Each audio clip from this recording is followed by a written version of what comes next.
Everybody. Welcome, everyone. So glad to see everybody this morning. I love all your backgrounds. All right. We're just going to pause for a couple of moments and let everyone into the Zoom. And, these days with Zooms, it's like if you're 1 minute late, it feels like you walked in like 10 minutes late to like a normal meeting. It's kind of crazy. For those of you that I haven't met, my name's Tara Johnson-Noem, and I'm the director of the Northern Kentucky Workforce Investment Board. And in case you don't know what that means, because that's quite a mouthful, I'm also the assistant director at the Northern Kentucky Area Development District focused on workforce development. And so the Workforce Investment Board is responsible locally for our WIOA funding. So it's federal funding, stops in Frankfurt, and then it comes to us locally. And it allows us to fund and oversee the Career Center Network. And it also allows us to provide direct services to both job seekers as well as employers. And so we host this Partner for Success event on a quarterly basis in order to just highlight key issues that we're all dealing with in workforce development and have a chance to have a dialogue around things that we can do to better serve our clients, whether those are individuals looking for a new job or maybe a better job, or if they are employers who are needing talent. And so before we get started, and we've got a good crowd here today, so thank you all so much again for coming. Wanted to thank all of the staff members of the Area Development District and the WIB who helped put this together. And also for those of you that are board members of the Workforce Investment Board, we have a 35-member board representing really all aspects of the workforce development ecosystem. So the board is 51% business-led, so always focused on our employers, because without the jobs, it's pretty hard to help job seekers find where they need to be. But we also have representatives from K-12, post-secondary, our labor community, just really so many. And if you want to learn more about the board or its members, you can go to nkcareercenter.org. So that's the Career Center website. And you can do /WIB, and you can find out all about the WIB. Okay, so we have mentioned our staff. I am going to mention that we're going to put everybody on mute, but we do want to hear from you. And so anytime during the presentations or it's really going to be a conversation. So if you have something that you want to add or something that you want to ask, please put it in the chat. On your screen, it's probably at the bottom. It might be at the top, depending on your device. We would love it if you would put some things in the chat, and then we will either ask right at that moment, or we'll get to it, at a good stopping point. So with that, and we're still letting folks in, which is so great. So if you're just joining us, welcome to Partner for Success. We are about to introduce our two panelists. And we have with us today Sandy Woodall. She is the founder and president of EC Learn.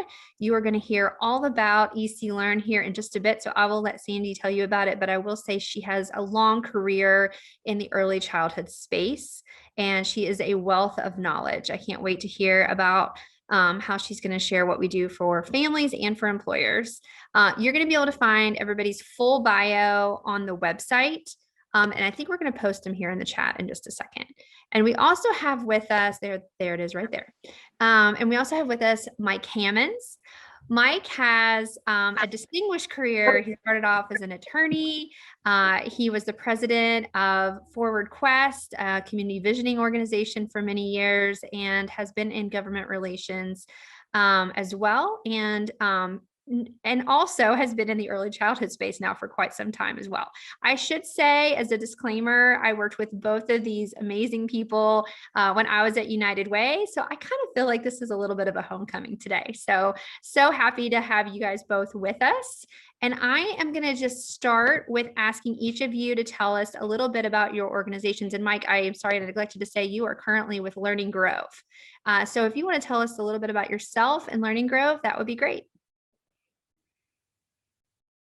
Thanks, Tara. Learning Grove, most of you may know, was Children Inc. We merged on January 1st of 2020 with Cincinnati Early Learning Centers, another organization like ours. It was 40-some years old, and it had a long history of providing high-quality childcare in throughout Cincinnati, but with a special focus on serving the unserved, the underserved, so lower income families.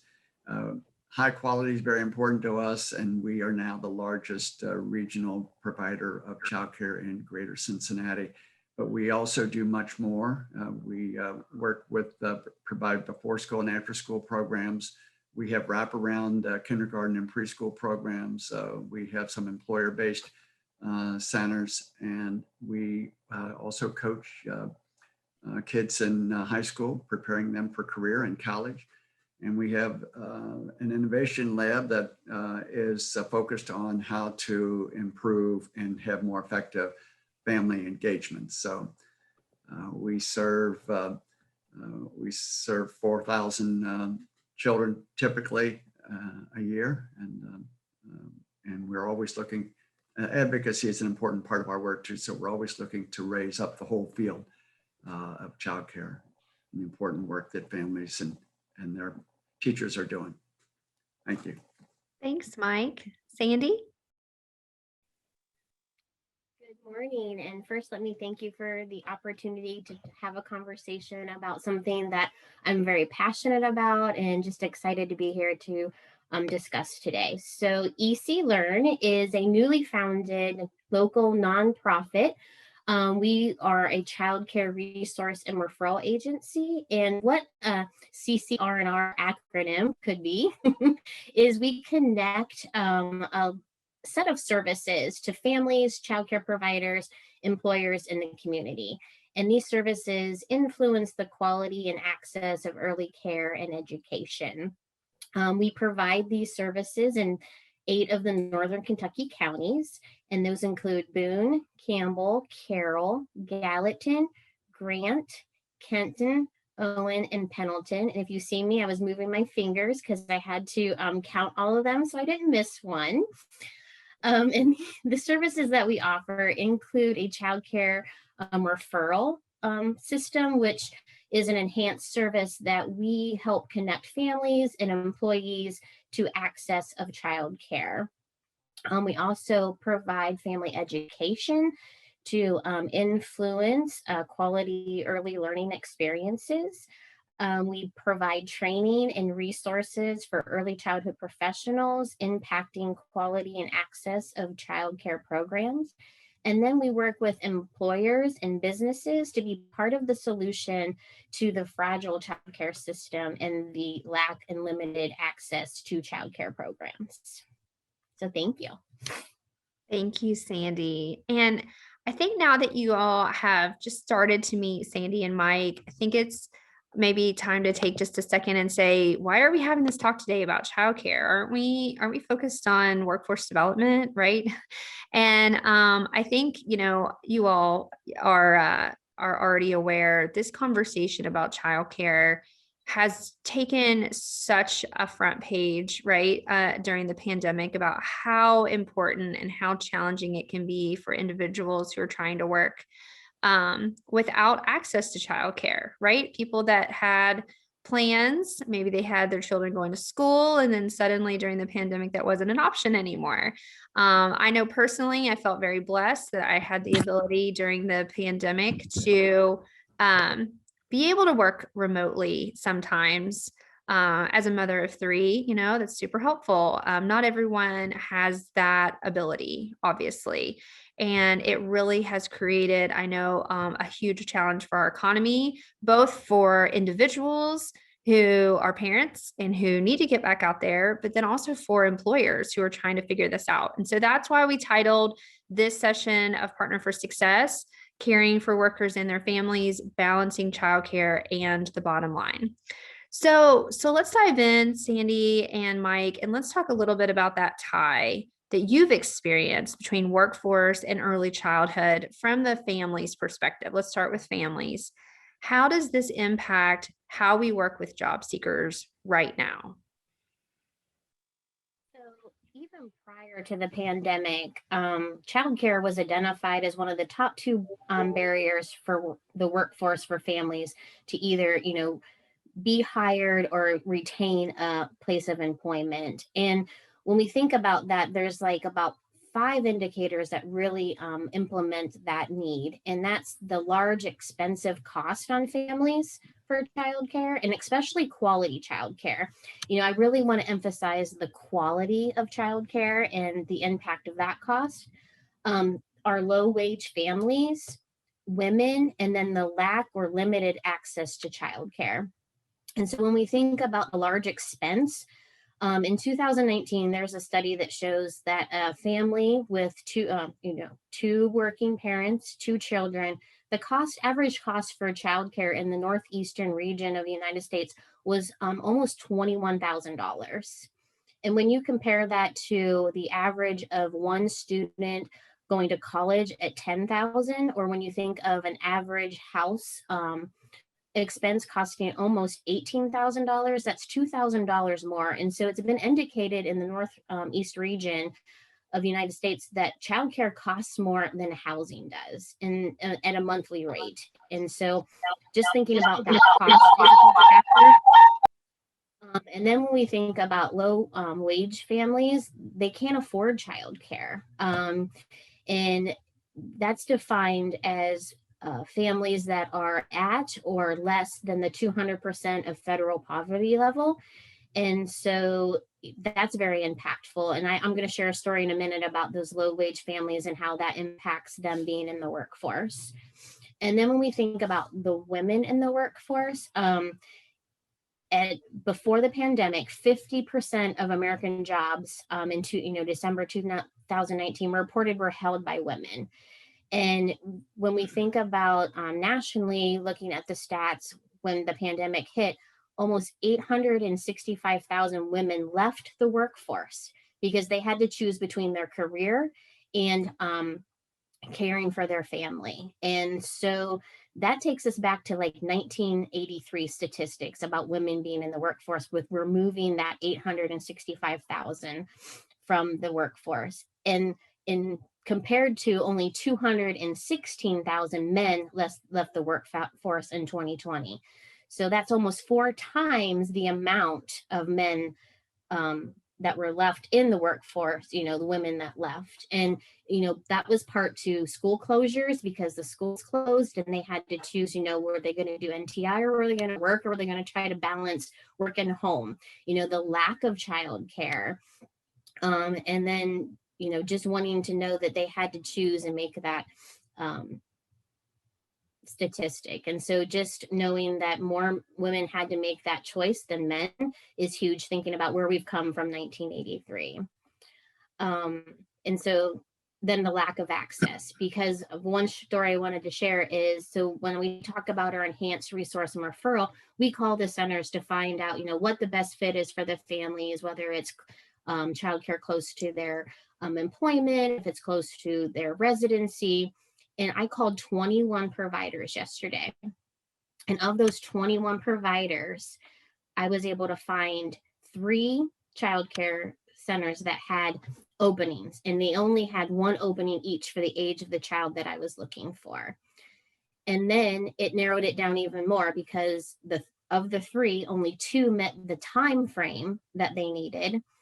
And then of the 3, only 2 fell into the range that she could afford.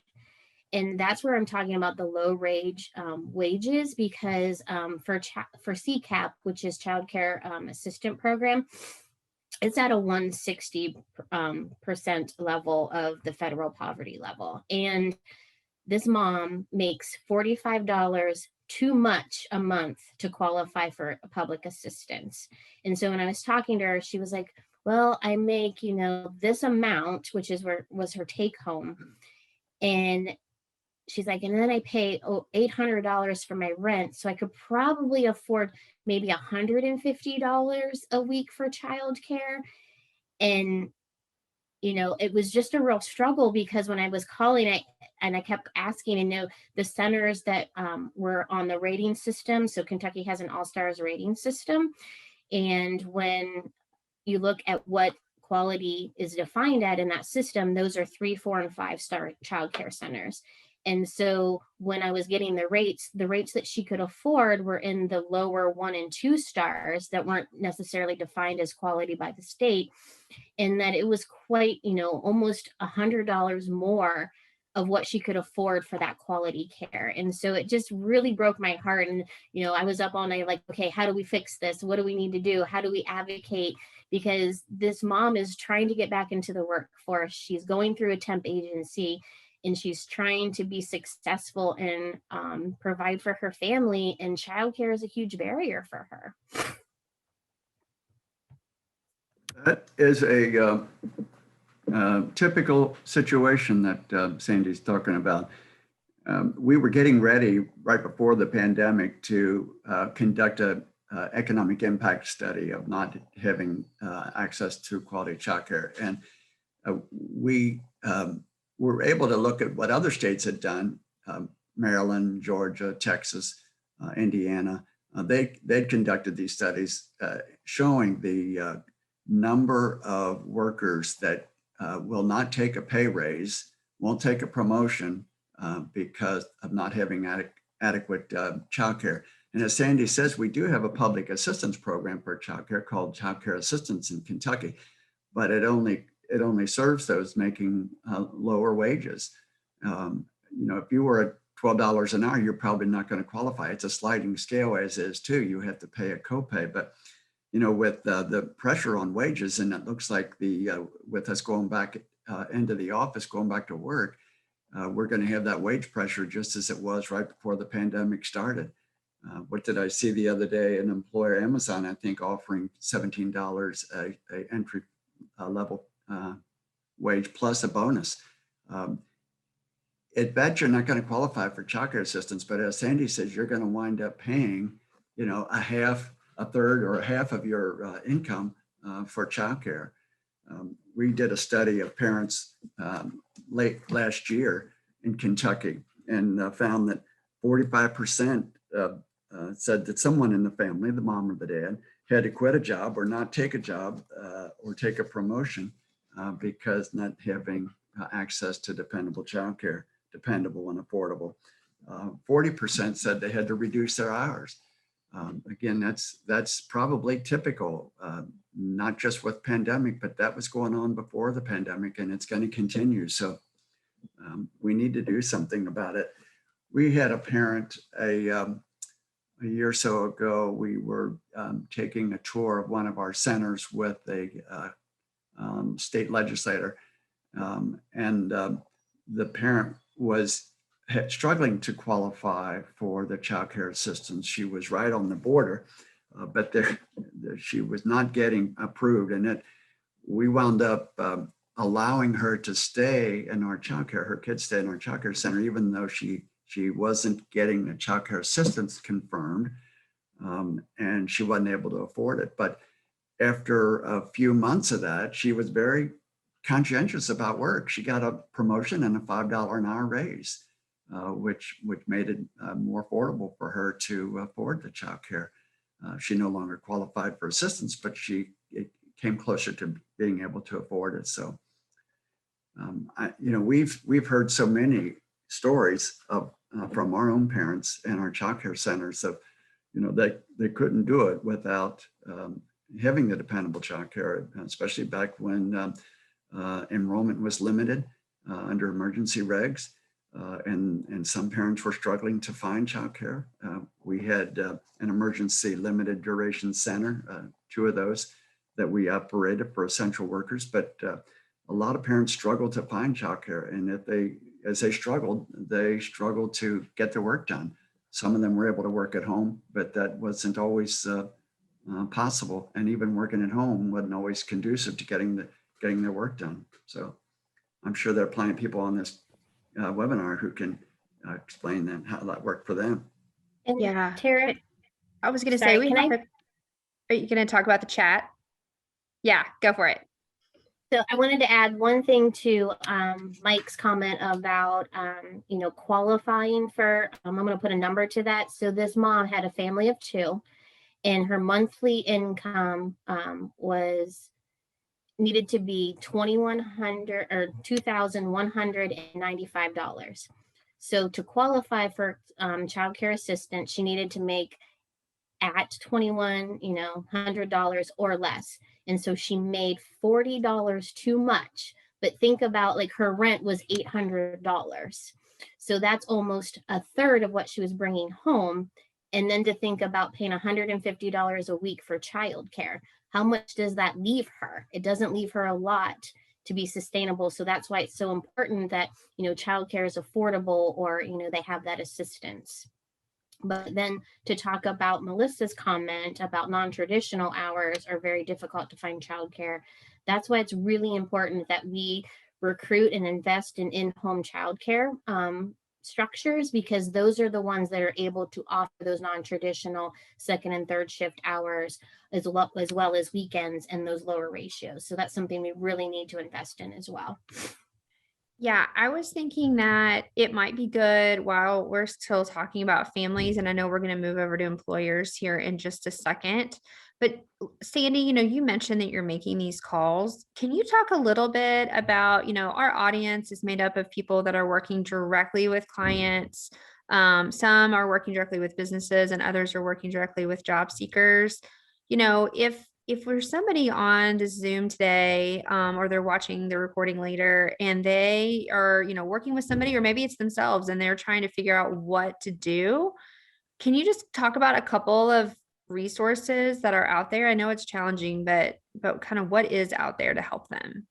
Yeah, of course. So what we can offer is, I know Katie Jo has a infographic that she can put in the chat that offers our services of how we connect access to families at EC Learn, and you can have them email us or call us on that flyer. And what we do is we walk through the process. We do kind of a quick analysis of what their needs are, what type of childcare they're looking for.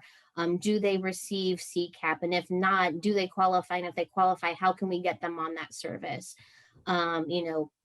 We talk about where they want their childcare, whether it's close to their employment or their residency. We talk about what their hours are. Is it non-traditional hours?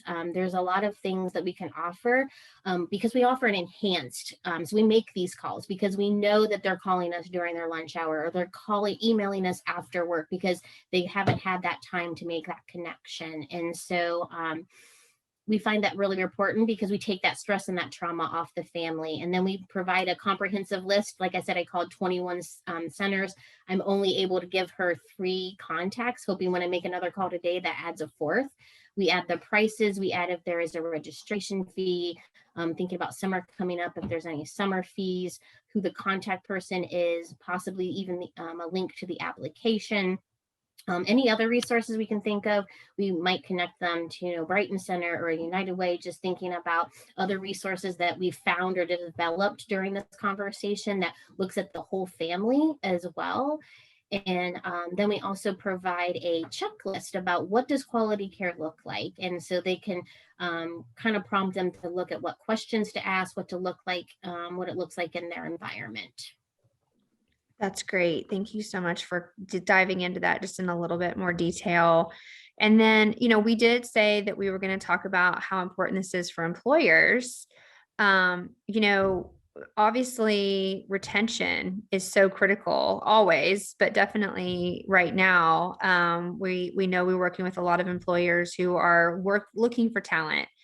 And so, Mike, I don't know if you want to kick us off actually on this one, but do you want to talk a little bit about some of the ways that you guys have partnered with employers and examples of why childcare is important to them? Or is it? Maybe do they know yet that it is? Well, only 4%, across the country subsidize childcare or offer subsidized childcare at their site. Another 4% offer childcare, but they don't subsidize it. 11% will do what Sandy was suggesting, and that is offer referrals. So they'll work with the local R&R like EC Learn to provide their employees with a referral. But it is, as you were alluding to, it's a big problem, both in terms of recruiting and retention. It's typically the biggest reason why many employees don't show up for work, or they leave early or come in late. It's like lack of dependable childcare. And the interesting or the critical thing about this is these years of parenthood are also early years of parenthood are also the years where you really get your base and a career. So getting into a job where you can learn a skill and be dependable, get a promotion, learn more skills, get higher wages. That's really your pathway to financial security and out of poverty. So it costs, as you say, costs employers the lack of productivity and the retraining, sometimes costs associated with recruiting. And again, if going into a economy where there's going to be pressure on wages, we're going to have to do everything we can to try to hold on to them. And increasingly, employers are beginning to look at the potential for support, offering childcare as a benefit, some kind of subsidy support for childcare. That it used to be more common, but in the last recession in 2008, it started to dry up, and employers lost their connection, or they weren't offering it. But it still is a critical issue for them. I think I saw a study in Kentucky a couple of years ago that more people were not in the workforce because they were caring for a child or a dependent. That was the number one reason why people who were working age were not in the workforce. So again, as the economy starts to grow, we're going to need more workers, and I think childcare is going to be the key to that. Later on, we're going to talk about some of the measures that have been proposed at the federal level, especially to address this issue. But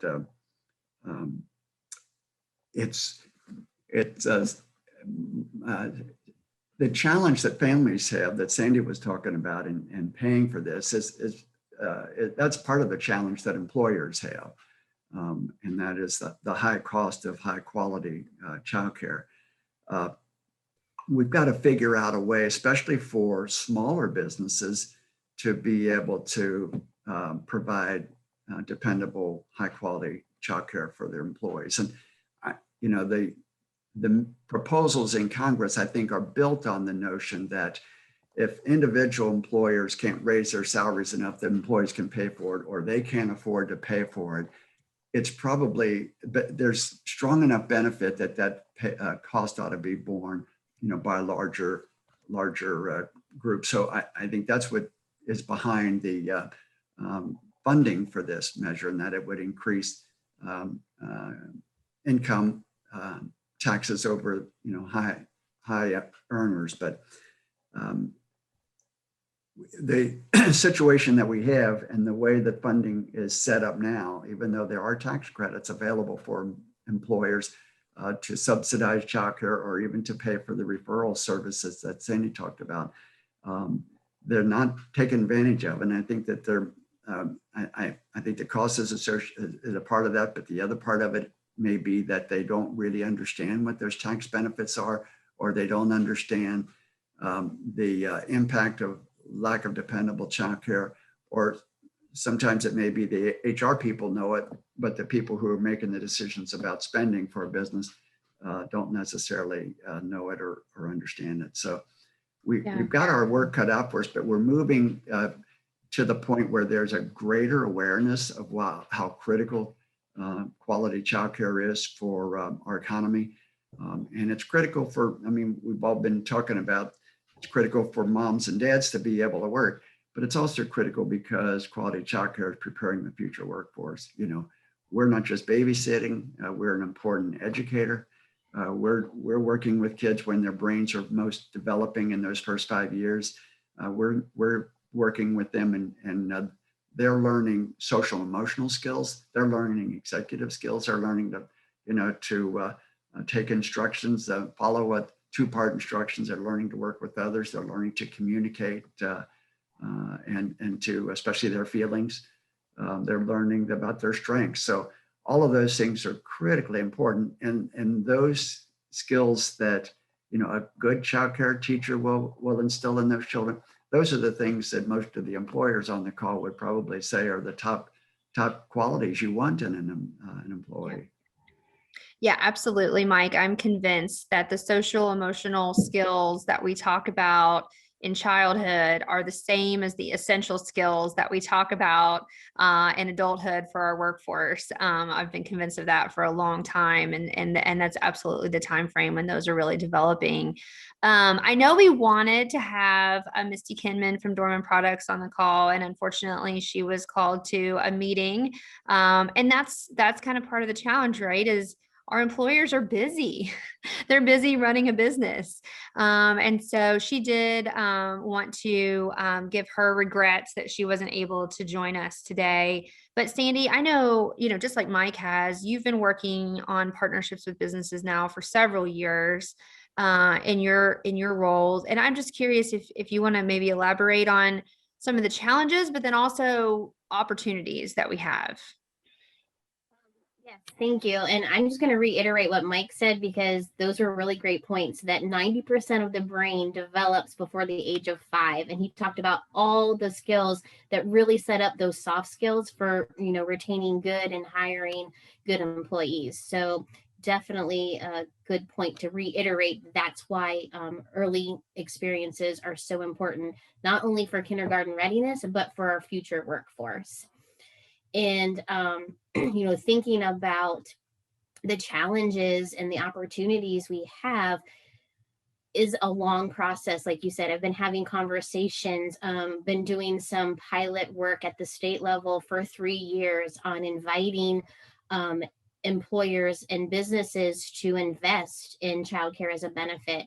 And as this pilot program is winding down, we are one sentence away from a contract with a business in recruiting family childcare providers for their role specifically. And, you know, talking about that, a challenge for this company, you know, is Dorman Products was not able to provide an on-site childcare center for them for many reasons, because of the cost, because of location, and it just wasn't feasible for the Kentucky business, although they do it nationally. They work with Bright Horizons throughout the you know, other, you know, states that offer on-site childcare, but that just wasn't what was in the cards for them. So we're, you know, that's one of the challenges. Also thinking about how am I going to sustain this? How am I going to pay for this benefit? Because it's expensive. And what does that look like, subsidizing childcare? When we talked about it's expensive for the family, it's also expensive for the employer. But trying to shift that mindset, it's like kind of like a health benefit. And if you think about your employees, not all your employees take the health benefit. Not all your employees will take that childcare benefit or need that childcare benefit. So what does that look like moving forward? And then the opportunity to use that tax credit that's available, that's up to like $150,000. I am not a tax expert. Don't know any of this. That is not my expertise, but Katie Jo has a document that can be shared with businesses and employers around what that looks like for that top tax credit. And we can make sure that we can connect employers and HR references, you know, resources to understand what that looks like. And so it's an individual need too in talking to businesses, and it's depending on if they're a large corporation or a small business, what that subsidy looks like for childcare, or what it looks like for them. And it might just be a mind shift too, about shifting their work hours, because some childcare, even though, I'm not talking about non-traditional hours, but the mom that I was referring to earlier, she works at 6, 7, and most childcares now aren't open until 7 because of the pandemic and the limitations that were around that. And so it I couldn't, even if there were openings at some of the centers, that wouldn't have fit her work schedule. So maybe employers could look at, maybe shifting a half hour, or, really looking at family friendly policies, in addition to what it would look like for, subsidizing some childcare and what those benefits look like. And, you know, Childcare Aware of America had a report in 2019 that 54 employers discovered that access to childcare reduced employees' time off by 30%, and it reduced staff turnover by 60%.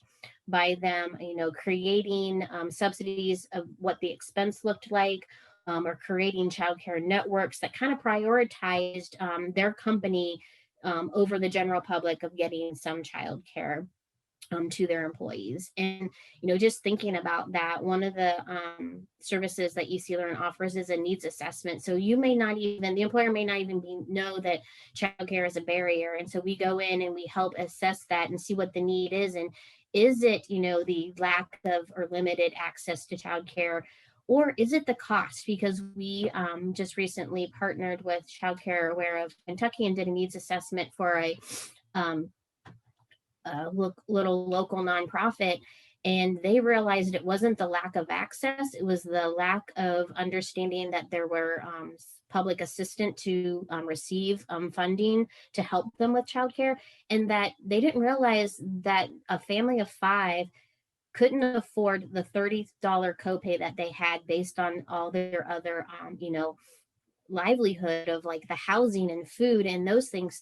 They couldn't afford a $30 copay based on what they were paying them at $10 an hour. And so, it was like an aha moment. It wasn't like, oh, I really need to get involved and recruit the access. It's like, I have to figure out how it's either to increase our pay or helps, cover that $30 copay for all my, what does that look like? Because we have to look at equity too, because, if it's for one, it's for all. And so that's another barrier that we've kind of run into working with businesses. Like, I don't know how I'm going to provide this, as an equitable benefit.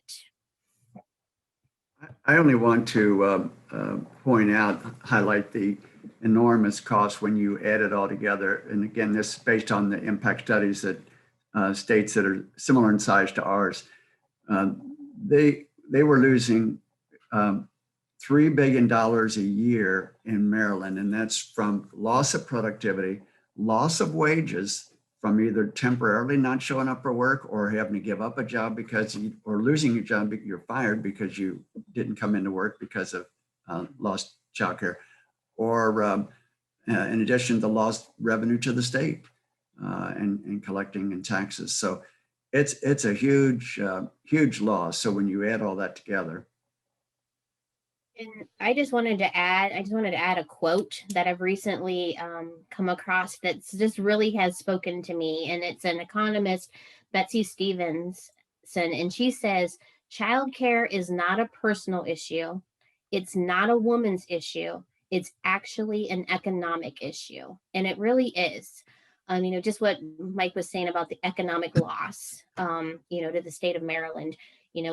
Nationally, research shows it's 57 billion in earnings that are lost, or productivity or revenue based, and it's traced back to childcare. And so,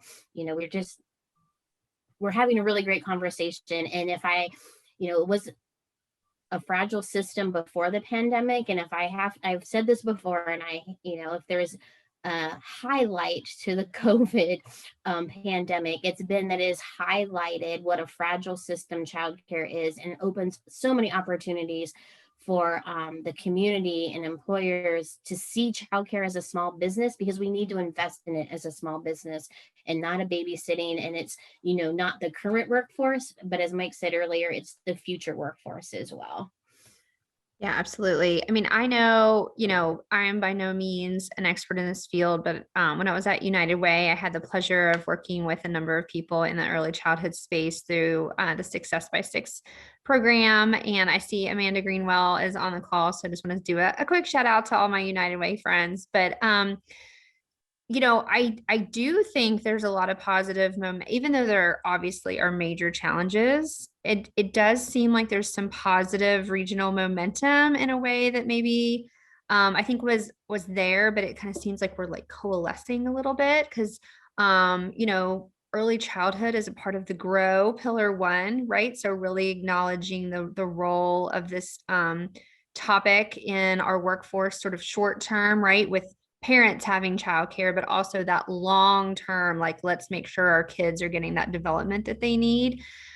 So I think, it feels like there's some positive movement. And then there's also all this stuff happening at the state and federal level.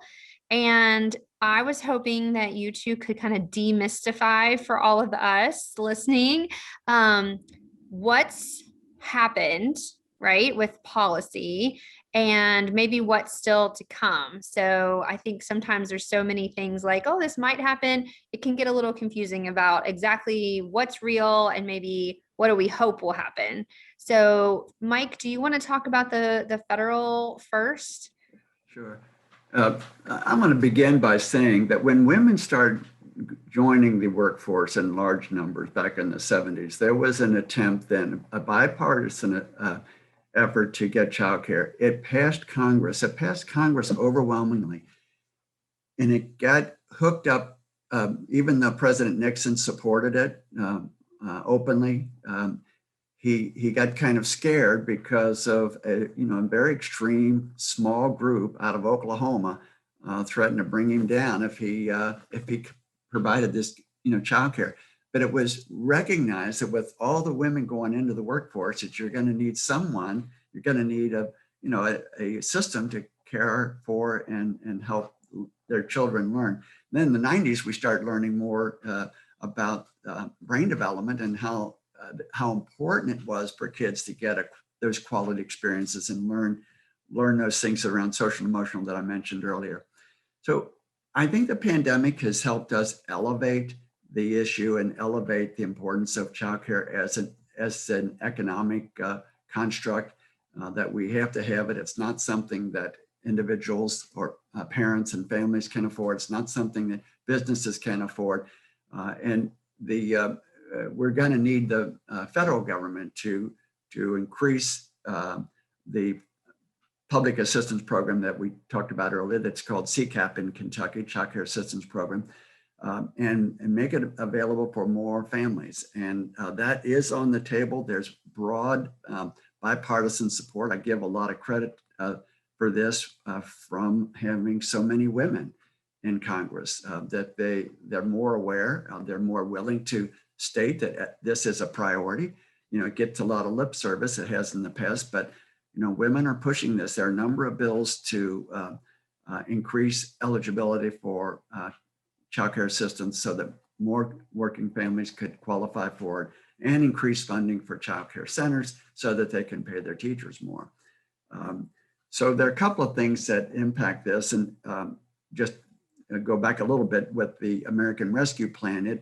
It provided child care tax credits for children under 6, up $3,600, and then $3,000 tax credit for kids that are over 6, and also increased funding for child care centers so that we could increase teacher pay, which is real important. This is really a sad thing about the child care system. We've hobbled along for 50 years trying to make it work, but we've done that, frankly, on the backs of women, and a lot of minority women who've really sacrificed their own family's well-being to provide quality childcare for all of our employees and all of the working parents across the country. So we really do need to increase reimbursement as we increase eligibility.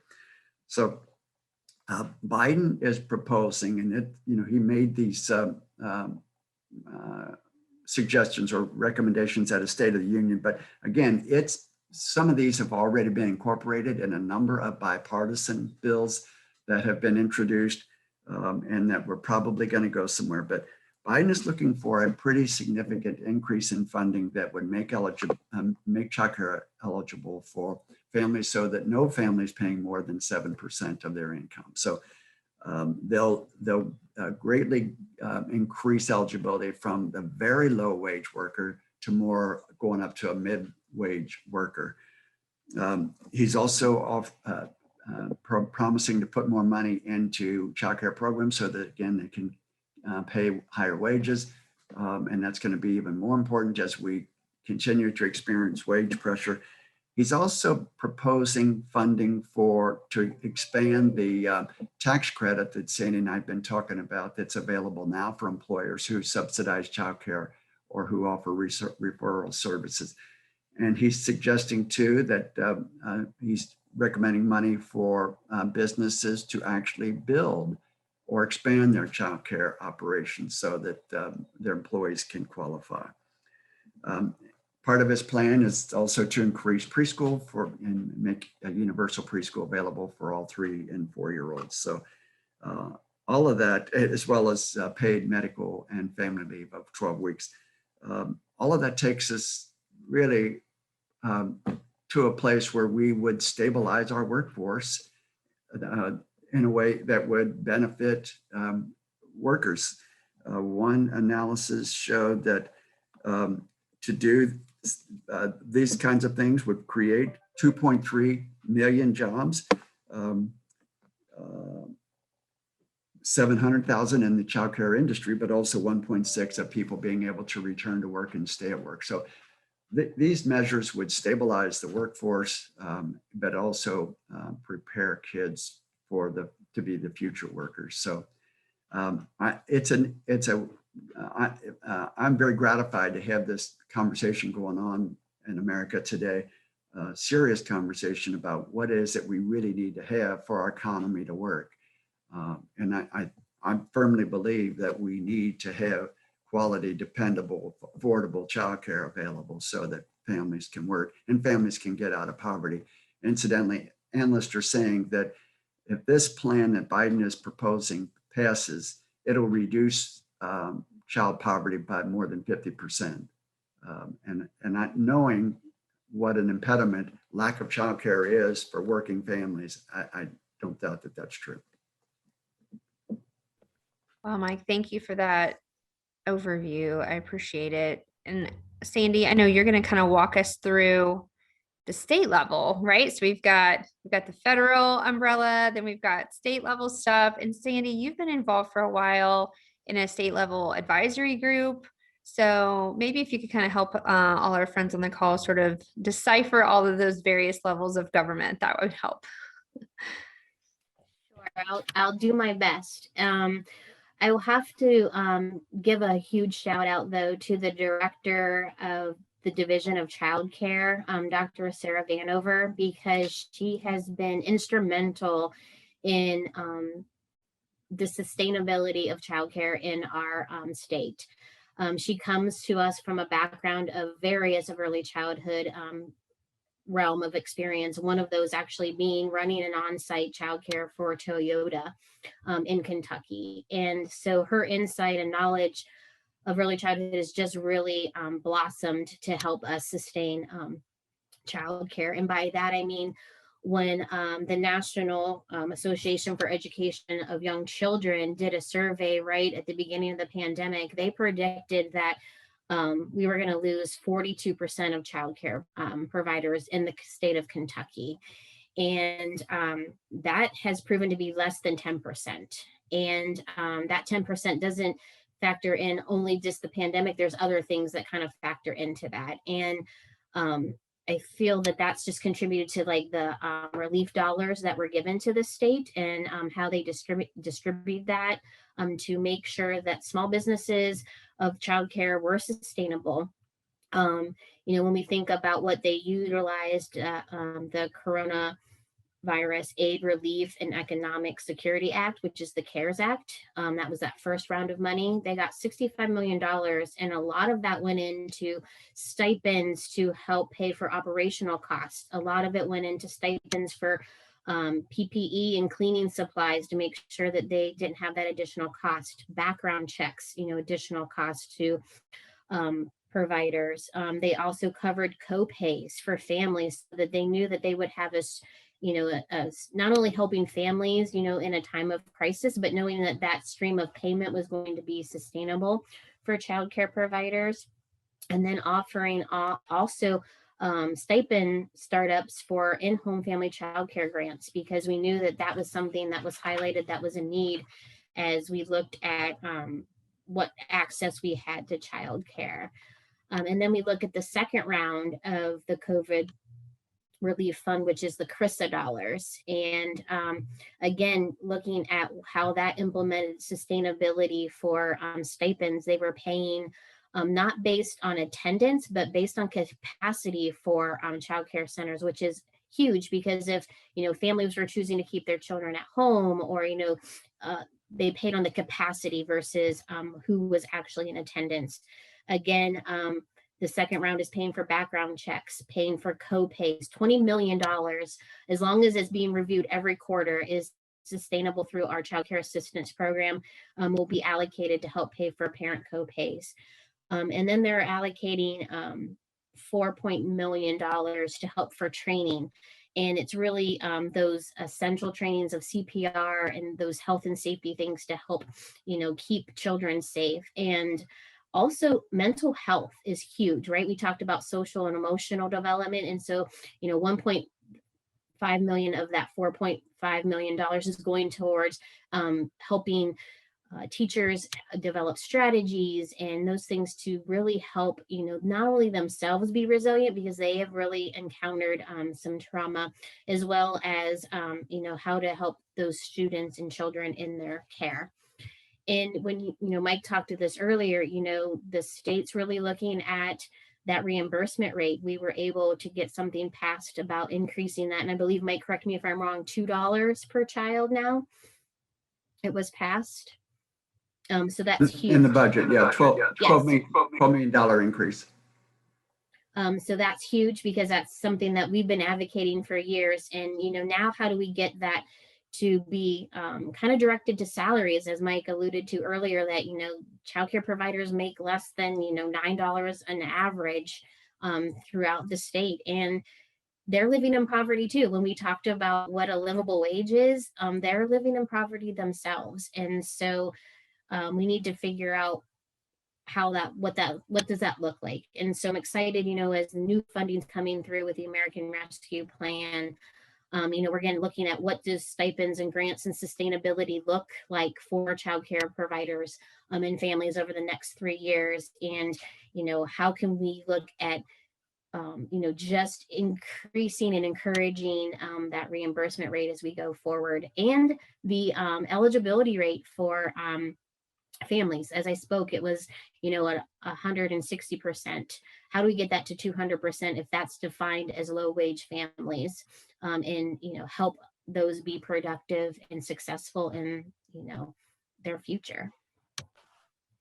Yeah, that's such a great update, Sandy. And like I said, there's lots of opportunity, but still lots of work ahead too. So, but we've come a long way, even in just a few years. I can't believe our time is going quickly, so I'm going to transition to some of the questions that are in the chat. If you have a question that you haven't asked, please go ahead and place it in the chat now, if you don't mind. That'll just kind of help me, kind of moderate, what we're asking and when. The first question is, do Learning Grove and or EC Learn offer parenting classes? Are there any local opportunities to refer people to volunteer in those areas also? So thank you to Natalie Rupert for that question. Mike, any parenting classes from Learning Grove? Oh, there you go. Yeah, I was hoping I could send a private message to Shannon. I see my CEO is on the call. She must have. I'm happy to. You want me to answer it? Yes. So yes, Every Child Succeeds through HANDS funding is home visitation, and Learning Grove, St. Elizabeth's, and Brighton Center are all great partners. So you could just call one of us, and that's for prenatal all the way up to the age of 2. Sometimes there's money to go 2.5. We also are part of the a family engagement grant nationally that the Pritchard Committee was awarded, and so we're doing a lot of this work, parent education, parent engagement every year. Every couple of years, it goes through a different facelift of names, but we're doing that through local schools as well. We also, in the past, have done programs such as Leadership Scholars. So if there's some funding attached, we've written grants with other partner agencies to bring Leadership Scholars. Parent Academy, Erlanger Ellesmere was one that had that. So I would say just give Sandy and I have the pleasure of networking with Sandy twice a month on just like what's she hearing in the field and how can we partner. We've got those meetings. So if you get a hold of Sandy and I, we can connect you in the right direction. There's also United Way 211. And then also More Than One Way to Pre-K. The My Pre-K website has a list of parenting resources. Sandy? Thanks, Shannon. Sure, Natalie. Yeah, and I would just add to what Shannon shared is that we also have the acronym CECC, and what that stands for is the Community Early Childhood Council, and they receive state dollars as well to put back into our community, and they really focus on parent education and family education. And one of the things that we're connecting, and I'm going to use that word multiple times, is just some social emotional education for parents called Connect the Dots. And so that's really something that is prominent now, thinking about the stress and trauma that families have been through and the resiliency. And, Shannon works on a project too about resilient children and families. And so reaching out to either one of our organizations, we will make sure that you get connected to those opportunities. Hey, Natalie, were you asking for your employees? Because I think like how wonderful, like when we're providing childcare resources, it'll be interesting to also provide the parenting resources that we have for your whole suite of benefits. Is that where that was coming from, Natalie? No, I'm along out of, I work with all the adults, definitely out of the children's programs. I know whenever a child is born, we give them a new book at the library, and we're very engaged as far as that goes though. But I know 2 different women that have been heads of maternity wards at hospitals that retired. They were frustrated because they would see people coming back and and not having more children, but not seeming to learn, and we're getting very frustrated about the cycle of poverty and not being able to move out of that. So I thought at some point, we're always offering people volunteer opportunities that are looking for jobs and things like that. I thought just listening to the conversation, it would be a good place to have people focus that a lot of younger people need mentors and just growth. Great, thanks, Natalie. Okay. And to that point, Shannon, we are looking as well as, the things we offer to employers in businesses is lunch and learns, and what does that look like, and educating them on, child development and, kind of what that 90% of the development looks like before 5. That's awesome. And such a great opportunity to really have that value add, even like as an entry point, I think for an employer, right? Like maybe the employer's not quite ready to dive into a huge investment, but to be able to support their employees just as parents and as actual people. Very cool. We did get another question from Amber. And so she is wondering, what about, individuals who receive SSI or SSDI, and I have to admit that I'm not familiar with SSDI, but let's see, we might, hold on a second, there's like 3 different ones. Those are probably individuals who would qualify because of their income for CCAP, but do you have any thoughts about that, Mike or Sandy? Or maybe you'd even just want to mention, like, if somebody wanted to apply for CCAP, how on earth do they even do that, right? Because it's a little bit of a maze. Benefind. I'm not sure if Benefind is sticking around or it's moving. They call it Kentucky Connect. So it's Yeah. the same platform the state uses for multiple benefit programs, including the health insurance. So it's state programs. So and SSI and SSDI are federal programs. So I don't think that there'd be an automatic notice to an applicant that you qualify for CCAP. So yes, they would go to Kentucky Connect to put in their information to learn whether or not they qualify. Great. There is a pre-screener, so you don't have to go through the whole application before you're denied or eligible. So you can do the pre-screener to give yourself and, you know, caseworkers, I mean, anyone can really kind of help them walk through it if you're given permission, because there is a lot of like confidential information, but you might already have that working with them around their income and those things. But it can be a tricky system sometimes. And, you know, just thinking again, how I can help that mom that I've been talking about, you know, what does it look like? I'm wondering, did she have a complication and is there something? So, you know, reach out to also the, and I can put that in the chat, you know, in your region, you have caseworkers around CCAP that can help as well. So. And I did put just the connect link in the chat just for the main page. But yeah, Sandy, if you have like a more specific, the pre-screener link or something, that would probably be good. I wanted to just mention and say thank you to Chelsea and Tina who are interpreting today.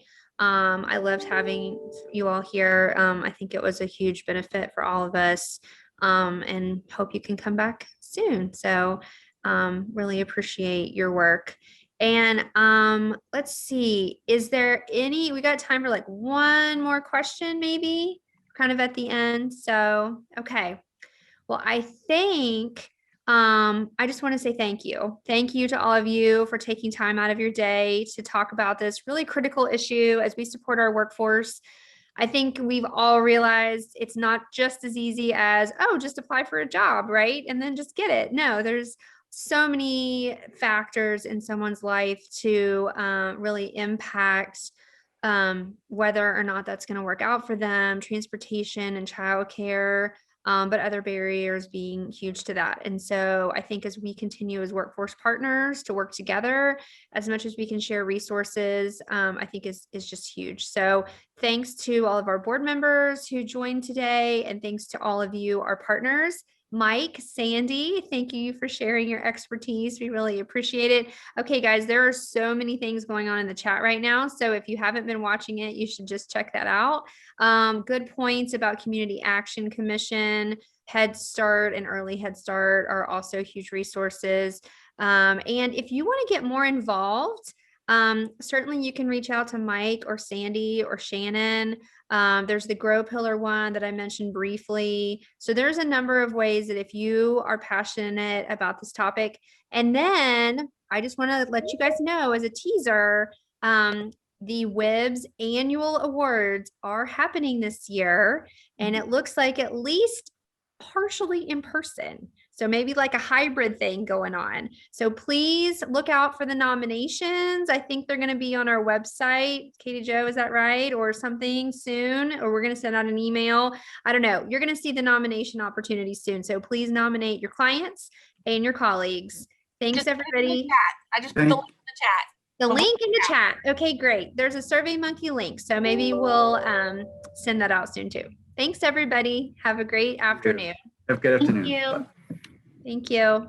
Take care.